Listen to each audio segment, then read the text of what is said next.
Good day, good day, good day. Thank you for joining me. Just in case you're joining me for the very first time, I'm your host, Glaze Gibbs. This is my platform. This is my ministry. What I talk about the good, I talk about the bad, I talk about the ugly, I talk about the past, I talk about the present, I talk about the future. Today what I'm gonna talk about is this. It's like, be careful for what you ask for. Be careful for what you think you might want, but then again, when you get it, you're not gonna want it. It's like, I can remember years ago being young, being incarcerated, and I wanted something. I remember reading this book, The Godfather, by Mario Puzo.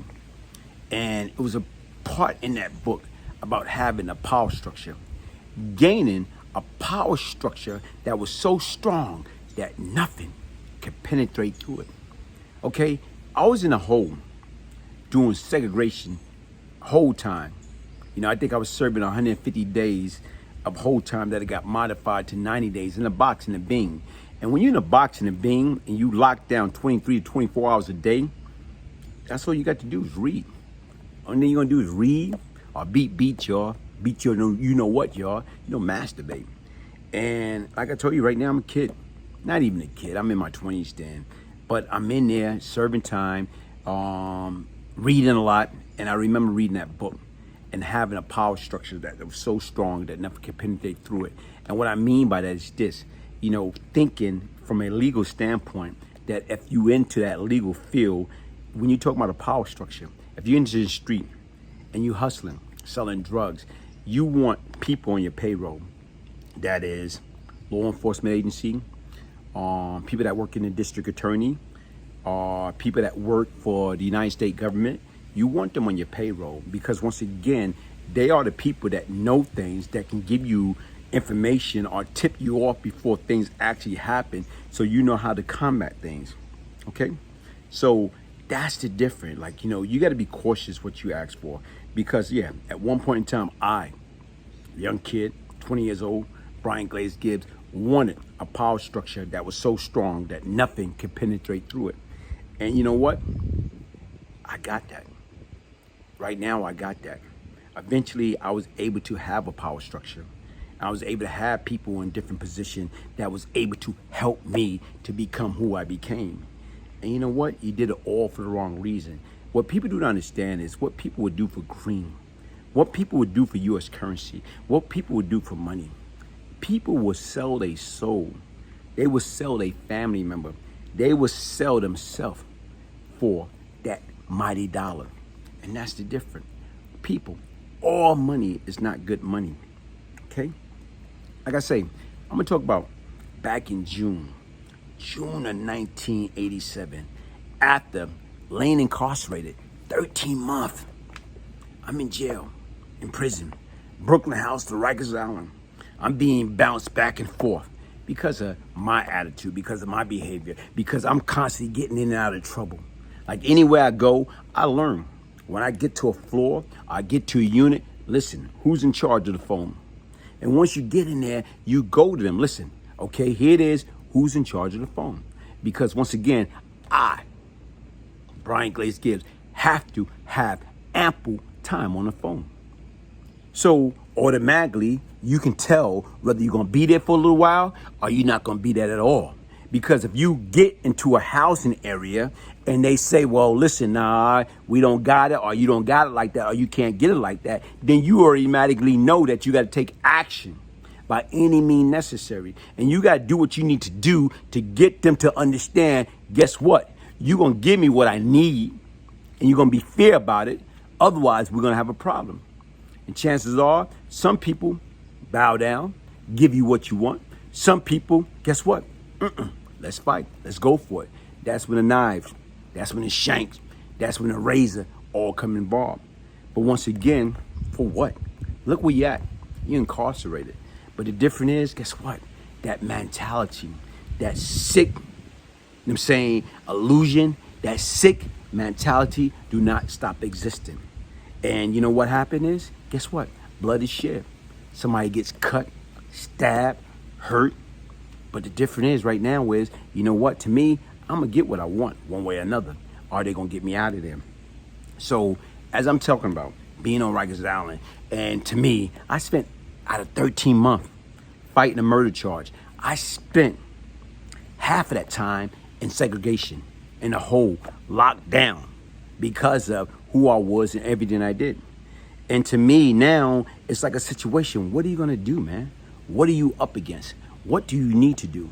Right now, it's like, to me, I hate being shut down, being locked down, being in a cell. I'm like, right now, don't tease me, but I'm like, what you call it? Claustrophobia. Like claustrophobia. I hate to feel like I'm trapped in a cell, in a closet, in a trunk. I hate to feel like I'm shut down because I start panicking and I start getting panic attack. And that's what was happening to me. After 13 months, I had to get out of here.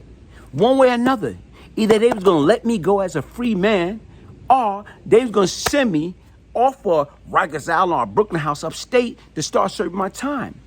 Winner take all, one way or another. Either I was gonna go free, or I was gonna go upstate to do my bid. Then you got a little bit more freedom, so you think. So just so happened, June of 1987, as I was fighting the murder charge, and I went to court, guilty than all outdoors. I was guilty. I know I was guilty. But the difference is they didn't give me no other option. To me, if they was reasonable and made me a reasonable offer, guess what? I probably would have took it. But what they did was the Brooklyn DA office came to me and asked me with a pay attorney. I didn't have a legal aid. I had two pay attorneys, Lynn H. Kaplan and Murray Cutler. And before I got rid of Lynn H. Kaplan, the term was they came to me, cop out, plead guilty to murder, and cop out to the mercy of the court, and they give me life. Whoa, wait a minute here. What part of the game is that? Why would I cop out to the mercy of the court and get life when if I go to trial, that's what they're gonna give me 25 life anyway? So the difference is no, that's no deal. That's, that's not even heard of. So now to me, moment of truth, June 87. June 87 arrived, just got married. Let me read an excerpt of the book, Beyond Lucky, the Brian Glaze Gibbs story.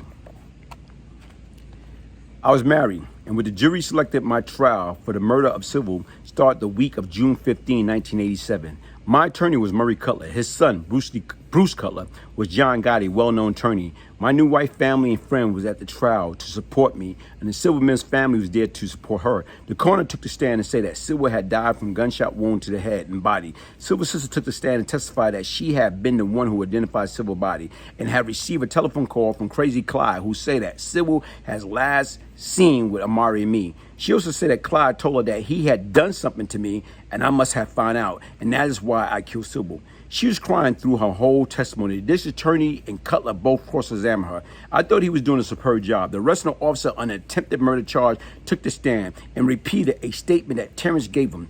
Cutler ate him up alive on a cross-examination by asking him if I, Glaze, went into a crowded restaurant with over 100 customers present and tried to drag Terrence out of the restaurant while he was shouting, "Don't kill me, don't kill me," then where was the witness?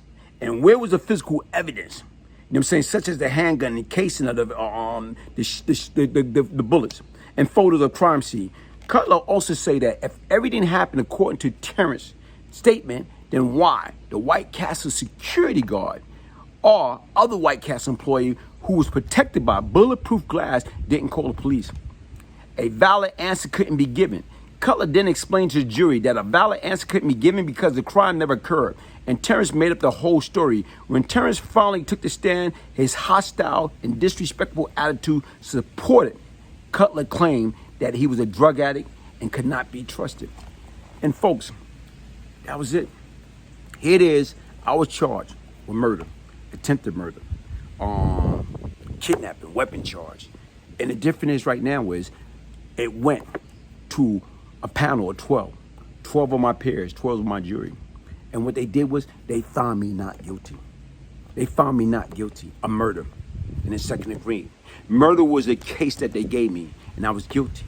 But due to the fact that I was able to hire one of the best lawyers in the time in the 5 boroughs, I was able to get acquitted. And the difference is right now, I'm not bragging about that. That was then, this is now.